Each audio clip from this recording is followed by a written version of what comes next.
give him a measure. Oh, we're on again.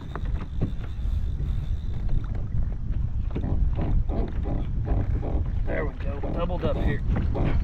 Get my drag tightened down. Remember what I was telling you guys about how when they start, those schools move through and they work in.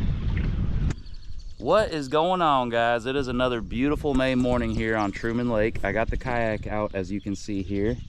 Look at how high this water is. This is a road that usually takes you down there to the lake.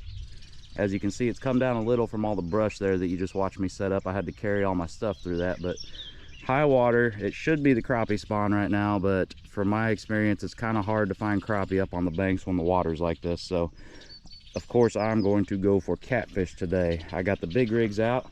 I got all my my pin rigs that I got for surf fishing down in Florida and Alabama and saltwater. They also work great for fishing for catfish. I got my wife's surf fishing rig here, the Pin Passion 2. I got the Pin Wrath over there, and I got the Pin Pursuit right here. So I'm a big fan of pin rods. They seem to work really well for me anyways. So let's see what we can get pieced together here.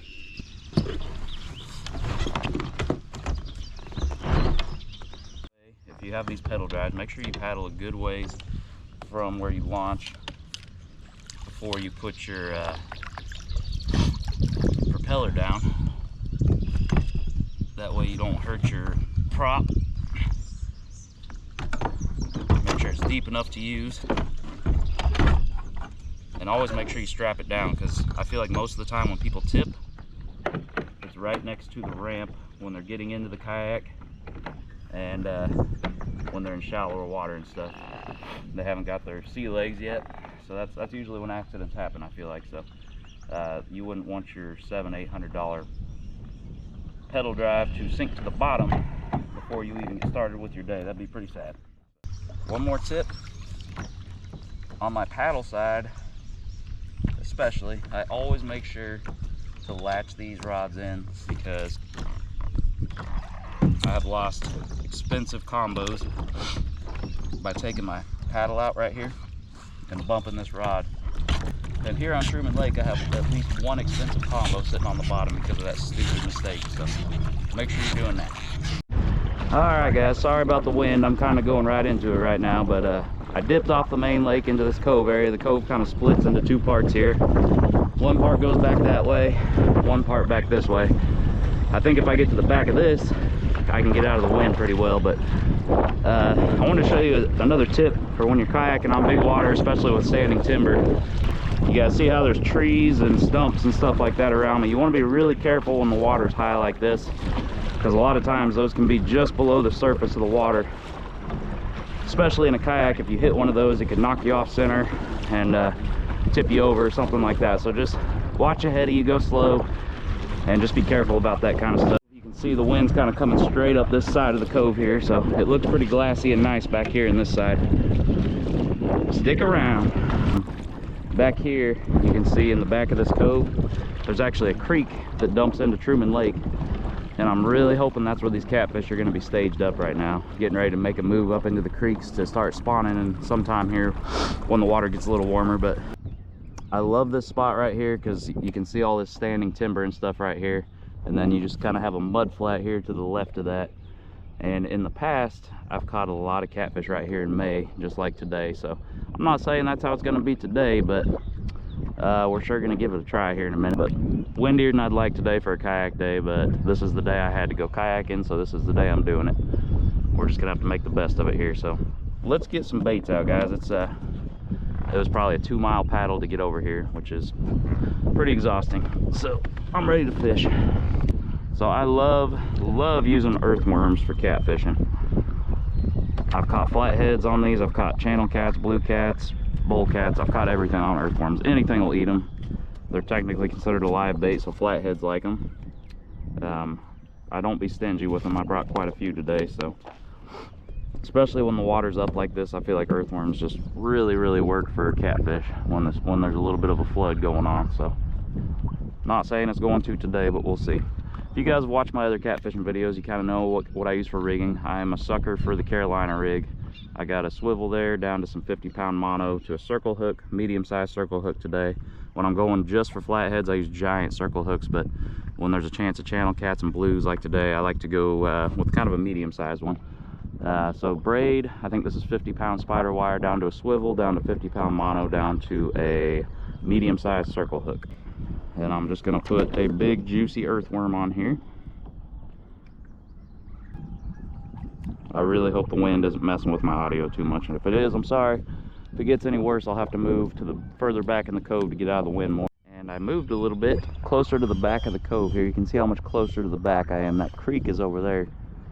I don't know if this is gonna work or not, but I wasn't getting any bites where I was, so here we are in a new spot.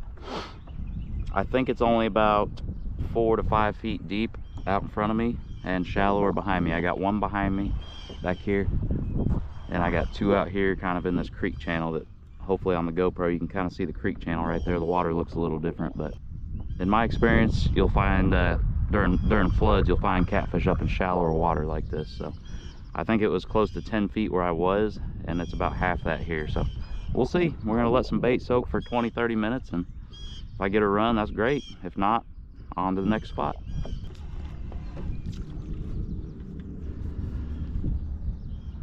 Well, technically guys, that is the first fish of the day. I'm gonna cut him up and put a piece of bait on with him. If you don't know what that is, that's a freshwater drum. Excellent catfish bait. If you've never used one for bait before, all you're gonna do is, and I don't have a good way to do this in the kayak, just cut them into chunk bait. I'm just gonna cut his head off, and his head's gonna go right back on the hook. I'm just gonna leave that worm where it's at, and I'm gonna run this through his lips, just his upper lip, just like this.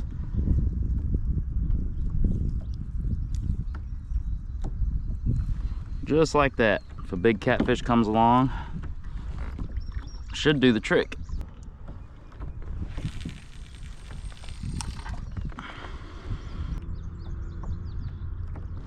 Oh, there's a good hit. Unfortunately, the circle hook didn't do it. That's the first hit I've had today that I'm pretty confident was a good sized catfish. There he is, he's back. See what he does here. There we go, we got him that time. He's on. I can feel him twisting and turning. It's a catfish, guys. It's a catfish. See those head shakes on that rod like that? Sure indicator that you got a twisting and turning catfish. Feels like a pretty good one too. Good deal. I was starting to wonder if that was gonna happen. It's been pretty slow so far. Feels like a real good one. Beautiful, beautiful Truman Lake eater channel cat right there. Not the blue or flathead I'm after, but on a slow day like this, I will absolutely take that. I'm gonna put him on a string and get this back out, and we're just gonna sit right here. Another 3 or 4 of those, and that'd make it pretty good dinner.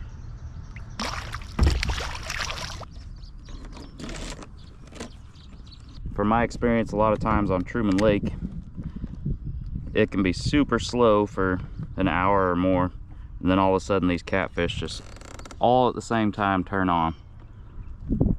Not sure if it's a pressure thing in the air or water, or if they school around and they just move into your area, but very regularly when you start to have a slow day on Truman, it just turns on and it really picks up. Another good run on this one.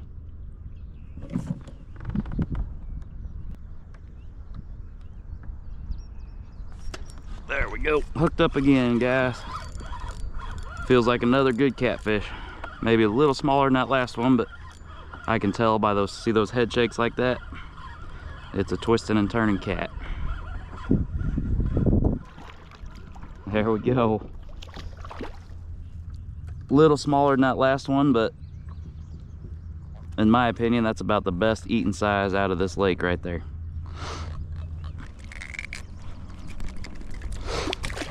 We're about halfway to a fish fry. Guys, you are allowed to keep 10 channel cats per day on this lake. You're allowed to keep 10 blue cats, and you're allowed to keep 5 flathead catfish on Truman Lake. I have no intentions of keeping 10 catfish today. I think I just need 5, maybe 6, if they're about that size, for a good fry. But hopefully we get something a little bigger. That's what I'm aiming for today.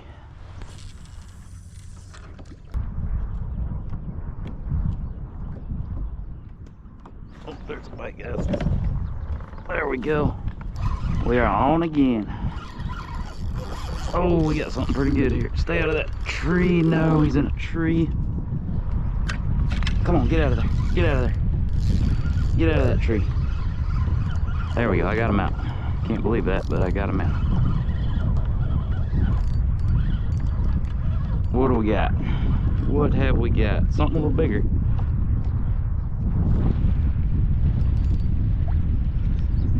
Oh yeah. There we go. There we go. We'll call that a blue cat. Good Truman Lake blue.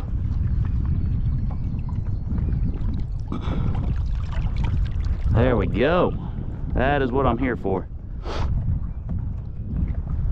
I'm not sure if he'll make the keeper mark or not. In Truman Lake, any catfish between larger than 26 inches or shorter than 34 inches has to be released immediately according to the law.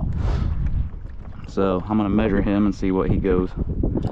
I think he'll be shorter than 26, but just to be safe, let's give him a measure. Oh, we're on again.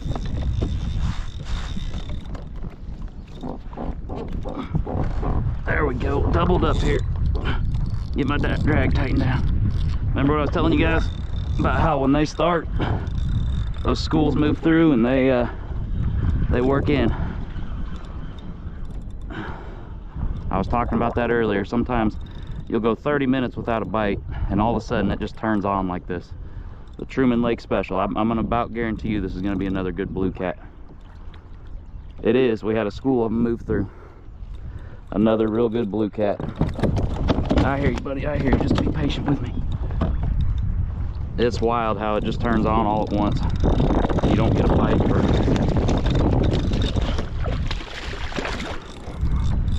some time, and then all of a sudden they're just on.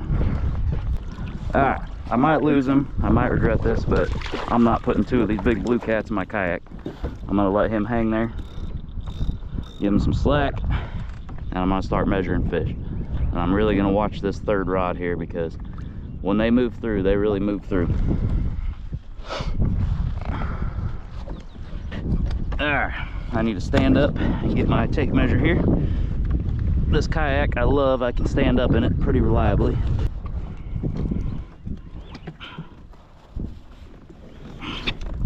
That is fun, guys. That is really fun. Yeah, he's going to be about 22, so that is 100% a take-home fish all day, and I will happily do just that. If you know you're in a spot where there's a few catfish around it might pay off just to be patient and give them a minute. Just like that. I got a bunch more meat to take home, and I still got another fish hanging here. Yeah, that's a keeper. That is a keeper. Good sized blue cat to eat right there. Truman Lake special.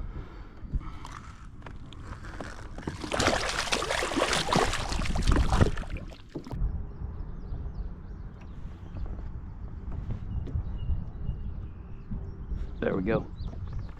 There we go. We're back on, guys. We are on again. That's a catfish, I can tell. Those real slow, twisty, turny head shakes. Come on, blue cat or flathead. Let's be one of those. Oh, it's a good one. He's got a little pole to him. They have been favoring this lightweight rod today, which I am absolutely loving. I would much rather catch them on this than one of those heavier rods. What do we got? It is it a blue or a channel? It's not a flathead. Another blue. All right. Good one to call it dinner blue, because he's going home. See if we're gonna double up again here. Good one to take home and eat right there. If I get the opportunity, I might keep one more, but just don't need a whole lot more than that for my family. So like I said, the limit is 10 on this lake. 10 blues, 10 channels, 5 flatheads. We have a beautiful looking string going. I'll give you guys a little view of that.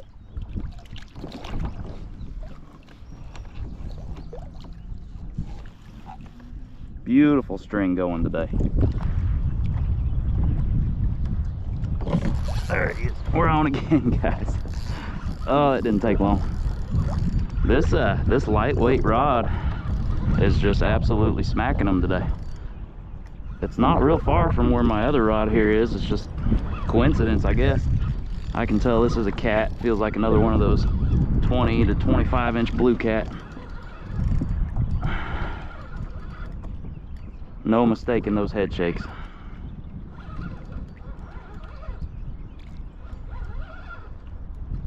What do we got?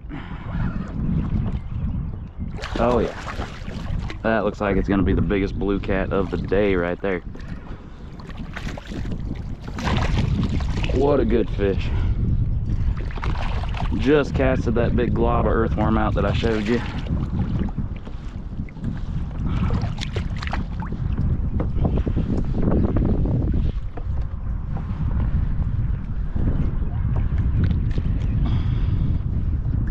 I'm gonna give him a measure, and if he goes to length, he's not in the slot that you have to release, he'll be my last fish on the string of the day, and the rest will just go back to Mama Nature. Yep, that is a 24 inch catfish, so he's a keeper all day. Like I said, this is going to be the last one I put on the string today, unless I get a flathead. I'm not going to let a good eater flathead go. Flathead have some amazing meat.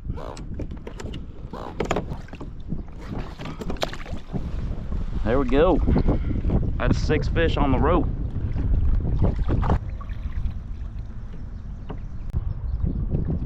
We're about to be on, guys. Here we go. There we go. We're on again. Set the hook, tighten the drag.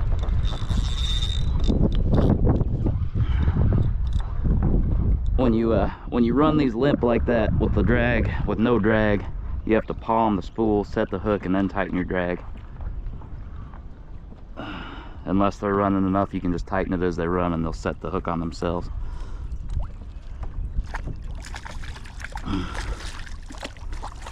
Another good channel. That's a good fish.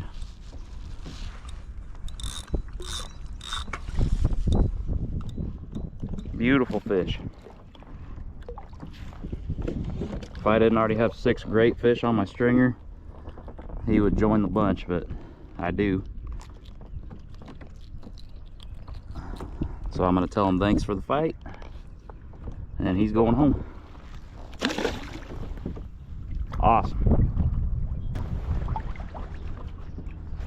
Oh, we're about to be on again. Here we go, here we go. There he is. I love looking up from checking bait and seeing a rod dancing.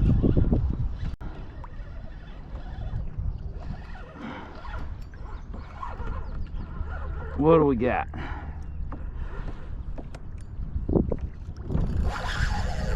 He's not done yet. He's got a little fight to him. I only got 15-pound test on this lightweight rig here. I got 15-pound braid going to a 50-pound leader. Carolina rig with a swivel, as I told you in the beginning. Feels like it's gonna be a blue. It's a giant common carp. Unexpected. First for the day. There's a bunch of those in Truman, but they are fun to catch.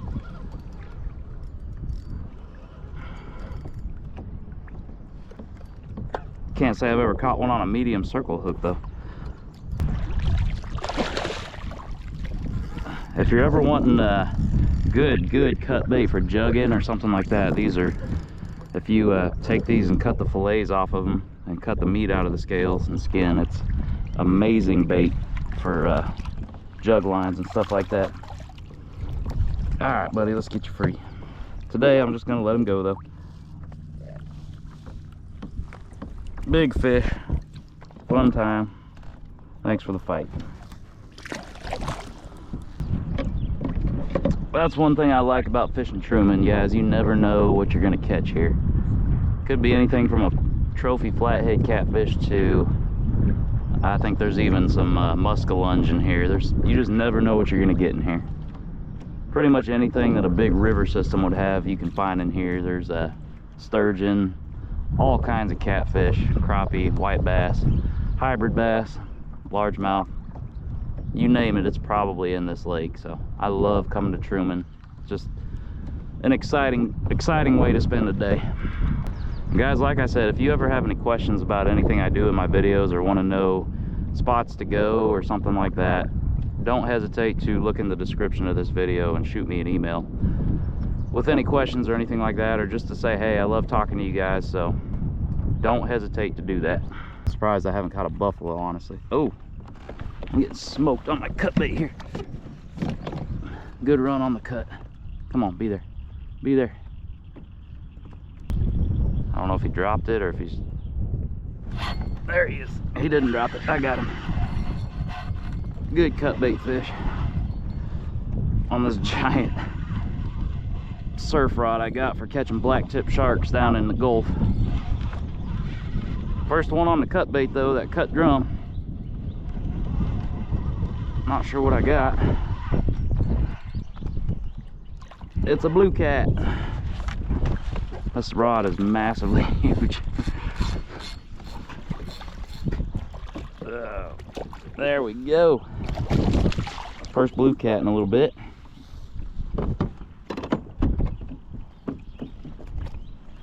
It's awesome to be in a position where my stringer's full enough to where I'm content with what I'm taking home, and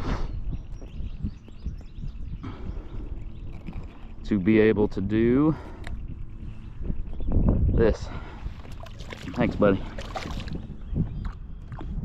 Awesome. I love catching them on that cut bait. What a good time. Well, guys, I am gonna call it after that. I'm gonna get back to the ramp and get these guys cleaned up. Let me show you the stringer again. That is a heck of a good stringer for getting down here after 8:30, well, getting launched after 8:30, and it's not even 1 o'clock yet. So very good morning. I got a good string. I released some really good fish that on other days I might have kept, but that should make some good meat for my family and I, and good stuff for the fryer. So I clean them at the launch, and that way I don't have to mess with them at home. I bring a cutting board and all that kind of stuff. So I'll put a little bit of footage in the last part of this video and show you guys kind of what I do there. But yeah, I got like a 2-mile paddle back to the launch, and it's getting pretty windy out, so I better get going.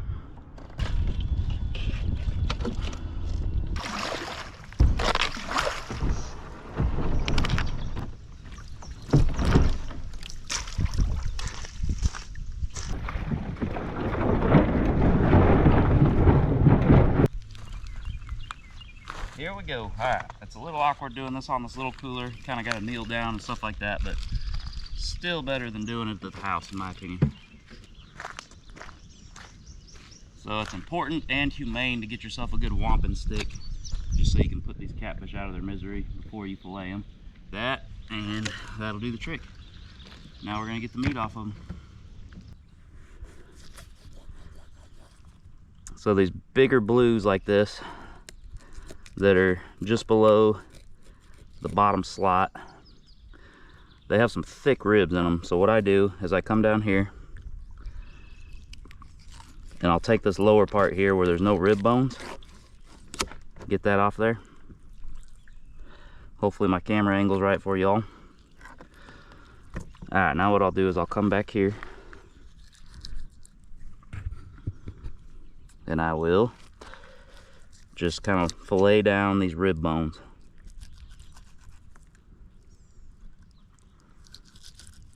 Just like this.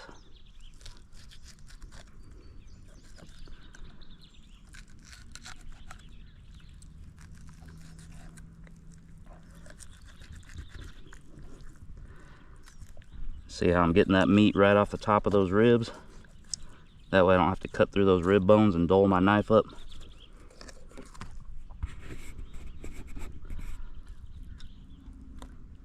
I'll show you the other side here. I really hope the angle's right. Come down here below the ribs. Fillet that off. Set that aside. And we're gonna come back up here and make this cut. And then we're gonna kind of just fillet along the back here.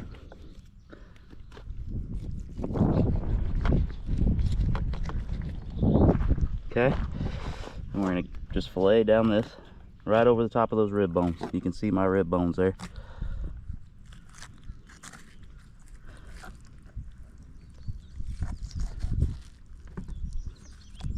There we go. And you get this real beautiful meat off there. Just a little on top of the ribs there. We don't want to waste any kind of meat on these. And some people even get this belly meat here. And if they're much bigger, I do too. But I don't mess with it on a catfish this size. But there is some good belly meat on blue cats if you get the real big ones. I'm gonna come out here and throw it as far out there as I can so you can't see it from shore, just out of respect for other fishermen. And the turtles are gonna love that. Next thing I'm gonna do is I'm gonna get the meat off the skin.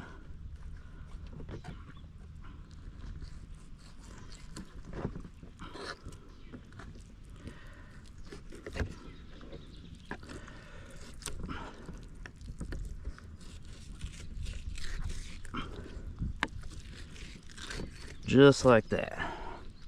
We'll set this aside till I get a chance to carry it out. And we're gonna do the same thing to this rib meat that I carved above the ribs on.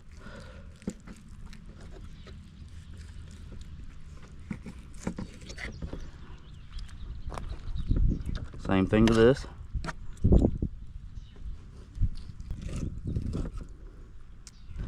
And you can see how it has this red meat here. Before I fry it, I'll actually put this on a cutting board in the kitchen and I'll just carve that red meat off of there.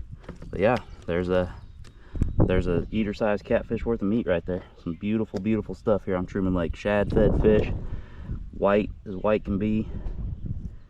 Gorgeous stuff. I'm gonna get the rest of these done up, guys. Well, there it is, guys. Two pretty good gallon bags, about halfway full of filet meat. You can definitely tell the difference in there from the channel cat and the blue cat with that yellow strip on top. I always cut that yellow meat out, and honestly you can't tell the difference between the channel and the blue. They're both amazing. If you've never tried a channel or a blue cat out of Truman Lake, I highly recommend that you do that as soon as possible. And like I said earlier, if you need help finding some spots or figuring out a place to go, my contact information is in my description of my videos. So shoot me an email with any questions or anything like that. And I hope you enjoyed this video, guys. As always, thanks for watching.